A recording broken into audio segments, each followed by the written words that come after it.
Então, turma, vamos começar com animais de pequeno porte, né? A gente está dentro da disciplina Sistema de Produção Animal. É, Passadas as apresentações da disciplina, o que a gente vai fazer e deixar de fazer, vamos ao conteúdo. Nem que seja só essa aula aqui. Então, o objetivo que a gente tem é conhecer a origem, história e classificação de aves domésticas. O objetivo dessa aula de hoje é conceituar a avicultura e identificar os números da produção avícola no Brasil e no mundo. Então, quanto à origem histórica e classificação das aves domésticas, eu visando para a gente junto, né, aprender, para melhorar a compreensão sobre a avicultura, iniciaremos nas aulas com um breve comentário sobre a origem, histórico, classificação das aves dos por pesquisadores, né, aves que são aí já consolidadas na produção avícola. Ah, que é tão bonitinho a avicultura, né? Galera fitness adora uma galinha, para não dizer frango. Origem da avicultura, que é frango, né? Comercializado é frango, né? Mas tem gente que é preconceituosa, essas coisas todas, não pode, tem gente que acha ruim. Então, origem da avicultura. As aves são animais que possuem penas e são, pela evolução, né, vertebrados, descendentes dos répteis, devido à presença de escamas nas canelas. Alguém já comeu, alguém gosta do pé da galinha, não? É bom, né? Pronto. Aquela texturazinha lá, né? A característica que está tendo aí, teve uma evolução, né, dos répteis. Então, a mesma coisa de estar roendo o mocotó do calango.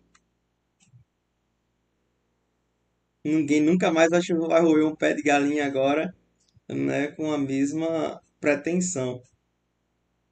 No Brasil, sobre o histórico, né? No Brasil, segundo estudiosos, a produção de aves teve início em 1532, com a vinda das primeiras raças trazidas por colonizadores ou invasores portugueses. Fica aí cada um com suas descrições. É, A domesticação de galinha teve origem na Índia e as atuais variedades foram originárias de espécies asiáticas, como a Galus galus, conhecidas como Galus banquiva e Galus. Então, primeiramente foi utilizado animal de briga e com objetivo e aí depois de ornamentação. Em 1900 e bolinha, ou Guaraná com rolha, ou simplesmente 1900, iniciou-se a criação de aves em sítios e fazendas, representando fonte de renda, mas somente em 1930 passou a ser vista como uma atividade lucrativa, ou seja, a produção de aves para a venda de carnes e ovos. Então, essas galinhas eram criadas de forma soltas nos quintais ou arredores da casa, onde se alimentavam com o resto de comida caseira, grãos, insetos, que comumente hoje a gente consegue, né, fazer um novo viés de produção avícola, que é a galinha caipira. Então, os avicultores, né, estimulados, né, pelo aspecto econômico, começaram a tentar novos processos de aceleramento de raças de diferentes, cruzamentos e tudo mais, visando aprimorar essas espécies para ter um maior rendimento de carcaça, consequentemente, maior produção de carne. Então, classificando, né, as aves, como eu já mencionei, em 1983, esses autores aí, as aves domésticas são usualmente classificadas em Galliformes, Anseriformes, Columbiformes, Passeriformes. A gente tem na Galliformes, galinha, peru, galinha d'água, pavão, fazão. Na Anseriformes, patos, marreco, ganso e cisne. Podia ter colocado seminário de cisne, né? Esse é um seminário bem, bem bonito. Colombiformes, a gente, pombos em geral, tá vendo? Tem muita. Podia ter rateado mais os grupos, né? Ter botado essas temáticas também seria interessante. E passeriformes, né? São os pássaros em gerais. Dentro desses daí, tudo pode ser consumido, exceto cuidado com os pombos e algumas espécies nativas, com certeza, por favor, gente, vamos preservar. A gente teve muitos anos aí de domesticação para ter a galinha, ter o peru agora, ter Tem animais que a gente consegue facilmente reproduzir, então não vamos atacar as espécies nativas, por favor. Então, antes de conhecer e classificar aves, né, o ideal, né, a gente usa, né, para consumo aquelas que têm utilidade econômica e que podem ser reproduzir livremente sob cuidado do homem. Então, é essas aí que a gente deve estar consumindo. A questão da classificação biológica da galinha doméstica está aqui no quadro 1, né, identificação científica, reino, filo, subfilo, classe e etc e tal. Então essa daí é da galinha, mas eu posso falar para vocês que outras espécies, né, que merecem destaque na avicultura, a gente tem o peru, muito utilizado no Natal, e por favor, não façam feito muitas pessoas morram de véspera, né? Acalmem o coração para as coisas que estão para vir. O ganso, marreco, pato, fazão, pavão e pombo. Cisnes e avestruz codorna. Codorna, avestruz, marreco, pato e ganso, eu sei que são criados para consumo. Pavão ornamental, fazão também, pombo muito criado também de forma doméstica. Primeira atividadezinha de hoje, vou deixar, sim, essas apresentações de avicultura de animais, eu vou tanto deixar os vídeos, como também vou salvar os PDFs para deixarem para vocês questão das perguntas, tá? Podem agradecer. Ah, professor, que legal. Então a gente tem a primeira atividade aí, a gente vai, vocês vão pesquisar isso aí nesse link aqui e responder essa perguntinha. A vantagem de implantar a avicultura, né, é a necessidade de pequenas áreas de terras a serem usadas para a implantação de granja, podendo estar localizada em terras fracas, ou em terras fracas que eu falo em questão de fertilidade, ou em terras que têm um certo teor de pedregosidade, né, afloramento rochosos, em terras que são desvalorizadas. O ciclo de produção é rápido, dando um bom retorno num período relativamente curto. Levando em consideração que a gente viu, né, a palestra da Kelly lá na semana no webinário da engenharia agrícola, que tem um investimento, né, em aviários de grande produção, esse investimento é um pouco alto, porque tem que se manter um controle aí quanto à umidade, temperatura e tudo mais. Para melhor entendimento, vamos definir de forma simples a avicultura. Atualmente, a avicultura brasileira é um exemplo de atividade de cadeia produtiva de sucesso. A gente tem um setor, né, destacado no campo de produção animal, que gera muita renda, melhorou bastante o nível social em diferentes regiões do Brasil, da população, e pode ser uma atividade lucrativa para o pequeno produtor, não só para os produtores de grande investimento. A importância social da avicultura no Brasil, né, se verifica também pela presença maciça, né, no interior do país. A gente consegue facilmente encontrar galinhas caipiras ou galinhas de granja à venda. Inclusive é o que mais está sendo consumido ultimamente, né, devido a alguns probleminhas. Em muitas cidades, né, o produto de frango é a principal atividade econômica, né, desse local. Apesar de que a gente aqui estamos afortunados com a produção de bovino e até que a carne não é tão cara, a carne bovina, comparado a outras regiões que está super inflacionado. Então, ainda falando da avicultura brasileira e mundial, a avicultura é a criação de aves, conceituando, né, para a produção de alimentos das espécies mais exploradas, destaca-se o frango, mas existe também produções de codorna, patos, marreco, peru, avestruz, entre outros. Por isso que eu falo muito galinha, né? Eu fui criado falando em galinha, mas quando a gente fala a questão de produção de carne avícola, a gente fala com carne de frango. A principal atividade de produção de carne, ovos, é conhecida na exploração de aves e corte de ave de postura.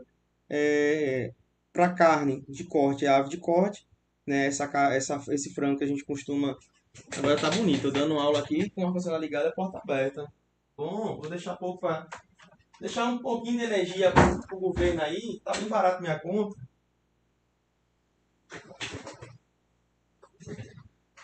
E as aves que botam, que são para ovos, ela tem um outro tipo de característica e carcaça, são as aves de postura. Em 2009, ressaltando um exemplo aqui, a produção brasileira atingiu a marca de 10,9 milhões de toneladas, garantindo ao Brasil uma posição entre os três maiores produtores mundiais de carne de frango, juntamente com os Estados Unidos e China. Dessa total, aí, cerca de 65% permanece no mercado interno, o que comprova a força, né, da indústria do país, pois as carnes de frango é muito apreciada na culinária brasileira. Na verdade, isso aí o autor, acho que ele quis dizer assim, o povo come carne de frango porque não é muito barato comer as outras, né? Mas cada um usa os seus números como acha-se pertinente. A gente começa a entender que hoje o consumo de aves com certeza deve ter dado tido um acréscimo no consumo interno por conta, né, da inflação das outras carnes, dos preços das outras carnes. Porque ninguém faz churrasco de galinha, né? Ou pelo menos é avidas. Quanto ao cenário mundial, a gente tem aqui, né, os Estados Unidos, um dos maiores produtores. Em seguida, a China, Brasil, 15%, União Europeia, isso são dados de 2009, União Europeia com 12%, México 4% e os demais países detêm 30%. A gente pode ressaltar, né, nesse gráfico pizza, falando em comida com fome, 30%, o mundo inteiro produz 30%, enquanto o Brasil, China e Estados Unidos detêm aí mais de 50% da produção de frango ou de aves para corte, né, do mundo.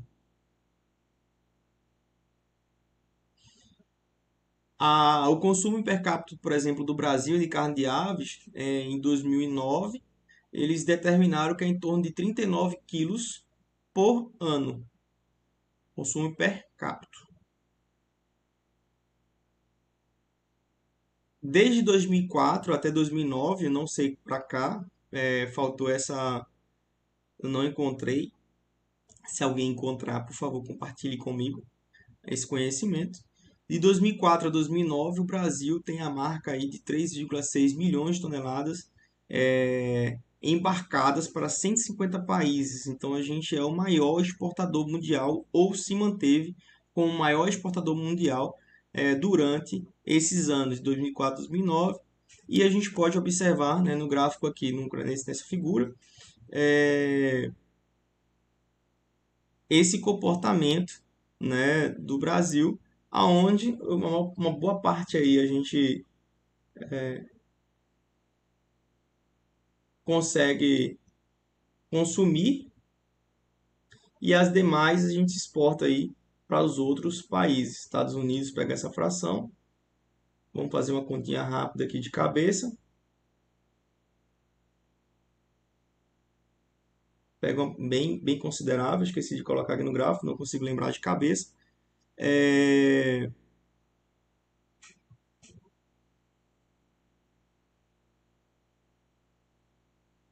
Sim, em relação à questão, eu falei produção de carne, né? Quanto à produção de ovos, o Brasil se destaca entre os maiores produtores do mundo. Entre 1970 e 2005, a produção mundial de ovos teve um aumento de 203,2%, segundo a nossa Organização das Nações Unidas para Agricultura e Alimento, mais conhecida como FAO. E aqui a gente consegue aqui, né, dar uma olhada os 10 maiores países produtores e a evolução ao longo dos anos, de 98 para 2002, como é que se comportou, né, a produção aí de ovos em cada país. Olha o tanto que a China produz.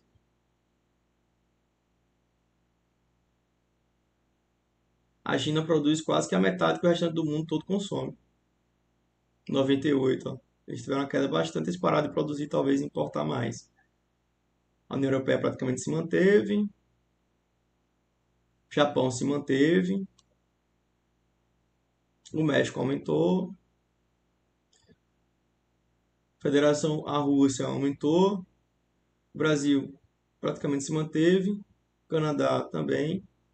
E um país que teve um aumento, depois um decréscimo, os outros países aí. E a produção mundial a gente tem aqui. Então, a China em 98 tinha quase a metade da produção do mundo inteiro. E a China produz muito mais, quase que o triplo, ou mais que o triplo, que os outros países, sem ser os citados, né, dentro desses 10 maiores países aí. uma última atividadezinha que vai estar lá, de responder essas duas perguntinhas da aula de hoje. Em resumo, nesta aula você conheceu a origem, a história e classificação das aves domésticas, bem como os dados estatísticos, né, sobre a produção brasileira e mundial de carne de frango e ovos. E uma mensagenzinha aí de motivação para a próxima aula. Espero que vocês estejam bem. A gente está terminando aí, faltando 5 minutos para estourar nosso prazo de aula. A persistência é o caminho do êxito. Quem falou isso foi Charlie Chaplin. Se for mentira, é mentira do Google. Brincadeiras à parte. Próxima aula a gente vai falar sobre raças e linhagens na avicultura. Mas a gente só tem 5 minutos, não tem como dar